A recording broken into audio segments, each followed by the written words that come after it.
Hello friends, welcome to my channel. Feeling of imagination के इस channel में आपका वेलकम है। इस वीडियो में मैं अनटच्ड हार्ट का नेक्स्ट पार्ट शेयर कर रही हूँ। उम्मीद है यह पार्ट आप लोग को पसंद आएगा। अगर पसंद आए तो प्लीज़ इसे लाइक करिएगा, शेयर करिएगा और अपने कमेंट देना मत भूलिएगा। साथ ही साथ मेरे चैनल को सब्सक्राइब करना भी मत भूलिएगा। ओके फ्रेंड्स, तो चलिए अब हम अपनी स्टोरी पर बढ़ते हैं। प्रीवियस पार्ट में आपने देखा था कि वांग जी विंग के साथ उसके ऑर्फनेज गया था। ऑर्फनेज से लौटने के बाद वांग जी विंग के बीच में थोड़ी सी मिसअंडरस्टैंडिंग होती है, पर फाइनली दोनों एक बार फिर एक दूसरे के साथ होते हैं। समय बीतता जाता है। वांग जी विंग के काफ़ी करीब आने लगा था। वह अपनी पूरी कोशिश करता था विंग उसके लिए कुछ फील करे, पर ऐसा नहीं हो रहा था। वजह थी विंग हमेशा वांग जी को एक छोटा बच्चा ही समझता था। चलिए अब स्टोरी में आगे बढ़ते हैं। विंग जहां वांग जी की सारे रोमांटिक अरमानों पर पानी फेर देता था, जिसकी वजह से वांग जी का फ्रस्ट्रेशन विंग वांग जी के सारे रोमांटिक अरमानों पर पानी फेर देता था, जिसकी वजह से वांग जी फ्रस्ट्रेट होता और उसकी फ्रस्ट्रेशन सुयांग पर निकलती थी। वांग जी को ऐसा करते 5 महीने बीत गए थे। विंग वांग जी सुयांग की अच्छी बॉन्डिंग हो गई थी। वहीं वांग जी का प्यार विंग के लिए दिन पर दिन बढ़ता ही जा रहा था और विंग इसके उलट वांग जी के साथ ऐसे पेश आता जैसे कि वो कोई कीमती चीज हो। जरा सी भी लापरवाही हुई तो टूट जाएगी। वांग जी और विंग डिनर पर बैठे थे, साथ में शुयांग भी था। तभी एक गार्ड आता है। गार्ड ने कहा, सर मिस्टर मो आए हुए हैं। विंग ने कहा, ठीक है हम आ रहे हैं। उनका डिनर हो गया तो वह बिना देरी किए ही मिस्टर मो के सामने थे। मो ने वांग जी की तरफ देखते हुए कहा, मिस्टर लैन कैसे हो आप? वांग जी भी मुस्कुराते हुए अपना सर हिलाते हुए कहा, ठीक हूँ, अच्छा हूँ अंकल। वांग जी को ऐसा देखकर मोस्वानी मुस्कुराते हुए विंग की तरफ देखते हैं और कहते हैं, लगता है आप अपने हस्बैंड का अच्छे से ख्याल रख रहे हैं। बस मैं यहाँ मिस्टर लान वांग जी को देखने आया था। फिर वह सुयांग की तरफ देखने लगते हैं और कहते हैं, तुम्हें पता है ना, यहाँ की सिक्योरिटी में बिल्कुल लापरवाही नहीं बर्दाश्त की जाएगी। वैसे तो मुझे तुम पर पूरा यकीन है, तुम बहुत रिस्पॉन्सिबल पर्सन हो। तभी वांग जी के दिमाग में कुछ क्लिक करता है। वह बोलता है, अंकल मैं बाहर घूमने नहीं जाऊंगा। विंग और सुयांग सभी की नजरें एक साथ वांग जी पर घूम जाती हैं, जो मिस्टर मो से रिक्वेस्ट कर रहा था। मो ने कहा, पर तुम अभी ठीक नहीं हुए हो, अंकल नाराज हो जाएंगे। वांग जी का चेहरा उतरने लगा। वांग जी को ऐसा देख विंग थोड़ा हार्ड वॉइस में बोलता है, मैं भी चाहता हूँ इन्हें बाहर ले जाऊँ। क्या पता बाहर घूमने फिरने से इनकी हेल्थ पर असर पड़े और ये जल्दी ठीक हो जाए। अभी विंग की बात खत्म भी नहीं हुई थी और वांग जी बोल पड़ता है, वो भी अपनी रूड और कोल्ड आवाज़ में, क्या आप नहीं चाहते हैं मैं जल्दी से ठीक हो जाऊं? मिस्टर मो वांग जी की आवाज़ सुनकर थोड़ा सहम गए। साथ में विंग और सुयांग भी। उसकी आवाज़ धीमी मगर उसी कोल्ड ऑरा से भरी थी जिसके लिए लान वांग जी जाना जाता है। मोस्वानी तो कुछ पल के लिए ठिठक कर वांग जी को देखते ही रह गए, मगर अगले ही पल वांग जी के दूसरे शब्द ने उन्हें नॉर्मल कर दिया, प्लीज अंकल मुझे जाने दीजिए ना। वांग जी की आवाज़ अब बेहद सॉफ्ट और एक बच्चे के जैसे लग रही थी। तभी मिस्टर मो के मुंह से बिना कुछ सोचे समझे ही निकल गया, हाँ जा सकते हैं। वांग जी उछल पड़ा और विंग को मुंह के सामने ही गले से लगाते हुए कहा, तो गगा क्या सोच रहे हो आप?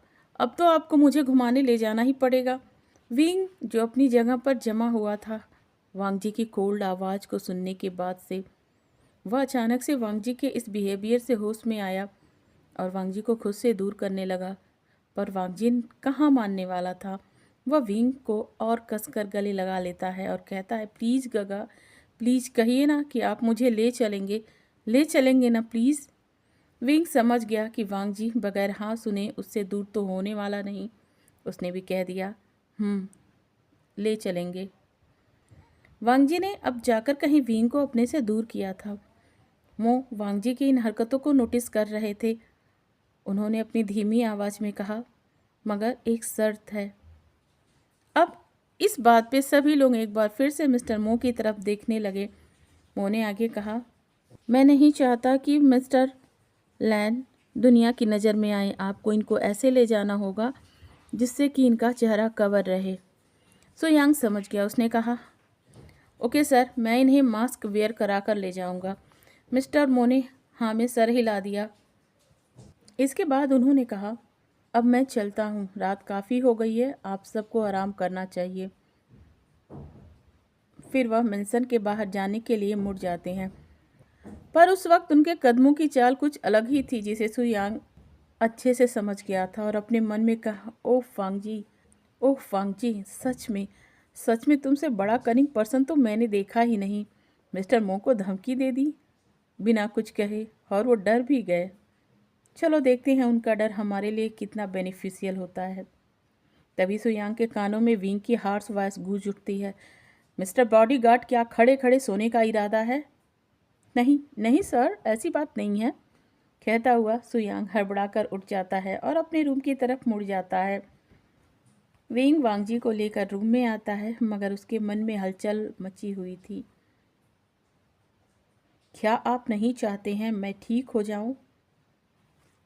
अंकल, वांगजी की आवाज़ एक बार फिर से विंग के कानों में गूंजने लगी।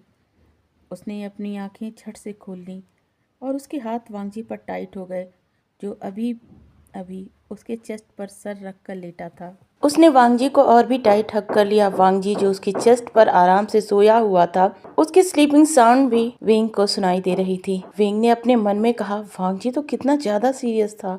वांगजी की आवाज कितनी ज्यादा सीरियस थी। उसकी आवाज से लग रहा था वह बहुत ही ज्यादा सीरियस पर्सन है। उसकी आवाज़ तो सच में किसी को भी डरा सकती है। क्या जब मेरा वांगजी ठीक हो जाएगा तो वो मुझसे रूठ जाएगा? क्या वो मुझे अपनी लाइफ से बाहर निकाल देगा? पर मैं खुश रहूँगा अगर वो ठीक हो जाए तो अपने दुश्मनों को खुद ही हैंडल कर सकता है। मैं चाहता हूँ वो ठीक हो जाए और सेफ रहे। यह कहते हुए वेंग ने भी अपनी आंखें बंद कर ली। रात बीत गई, सुबह होती है। सबसे पहले वांगजी उठता है, मगर अब भी वह विंग की चेस्ट से नहीं हटा था। काफ़ी देर तक वैसे ही लेटा हुआ था। विंग की आंख खुलती है तो वह वांगजी के चेहरे को देखता है। उसके चेहरे पर अपना हाथ ले जाता है, उसके बालों को सहलाता है, और विंग की ये हरकतें वांगजी को अच्छी लग रही थी। वांगजी अपनी आंखें नहीं खोलना चाहता था, मगर जब अचानक से विंग उठने वाला होता है तब वांगजी के पास कोई रास्ता नहीं रह जाता है। वह तुरंत उठकर विंग के स्टमक पर बैठ जाता है और बोलता है, गगा, आज आप मुझे घुमाने ले जाएंगे ना? विंग ने कहा, मॉर्निंग में तो नहीं ले जाऊंगा, पर मैं सुबह नहीं ले जा पाऊंगा लंजा। मैंने छुट्टी नहीं ली है, मुझे शाम तक का वक्त दे दो। वांगजी ने कहा, पर बहुत कम टाइम बचेगा हमारे घूमने के लिए। विंग ने कहा, कोई बात नहीं, अब तो तुम्हें घूमने की परमिशन मिल गई है तो हम नेक्स्ट टाइम सुबह से ही निकल पड़ेंगे।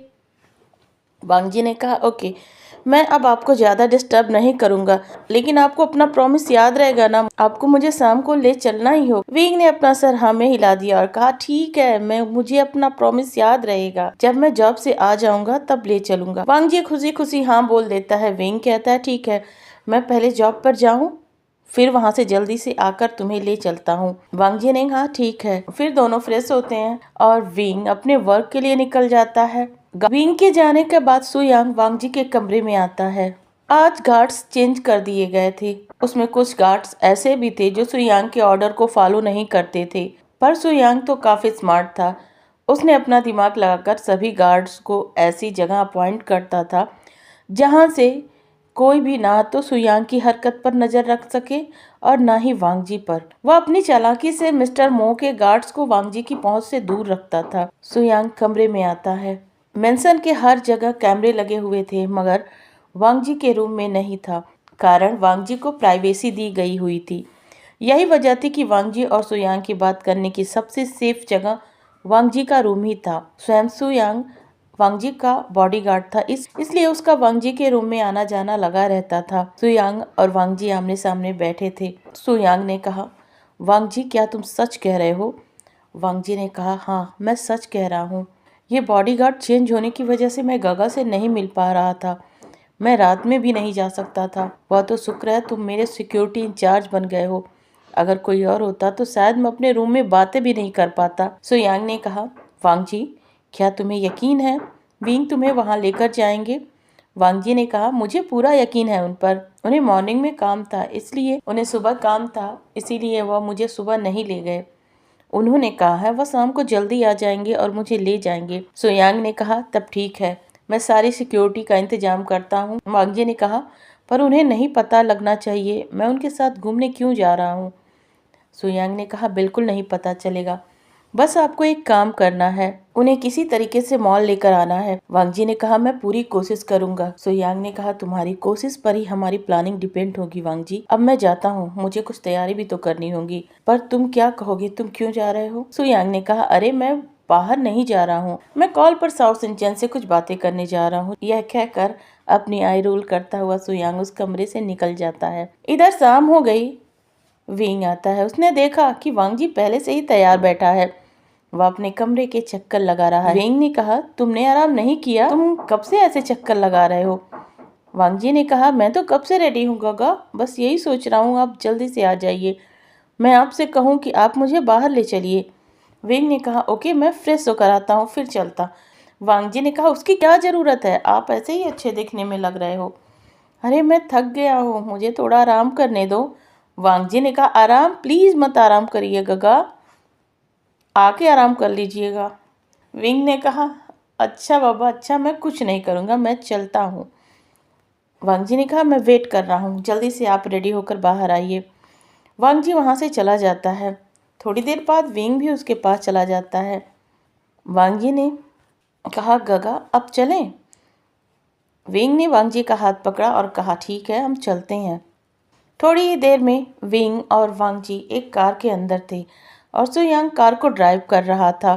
विंग ने तो कोई मास्क नहीं वेयर किया हुआ था, मगर वांग जी के फेस पर मास्क लगा था। सो यांग ने कहा, हमें कहाँ चलना है? विंग ने वांग जी की तरफ देखा और कहा, सबसे पहले हमें ऑर्फनेज चलना है। क्यों वांग जी, तुम यही चाहते थे ना? वांग जी ने स्माइल करते हुए अपना सर हिलाया। ओके फ्रेंड्स, तो मैं अपनी वीडियो यहीं पर एंड करती हूँ। बैकग्राउंड में काफ़ी आवाज़ें आ रही हैं, जिसकी वजह से वीडियो बनाने में प्रॉब्लम हो रही है। इन आवाज़ों के साथ आपको स्टोरी सुनने में बिल्कुल अच्छा नहीं लगेगा, तो मैं ये वीडियो यहीं पर एंड करती हूँ। नेक्स्ट वीडियो मैं शाम तक अपलोड कर दूँगी। Thank you.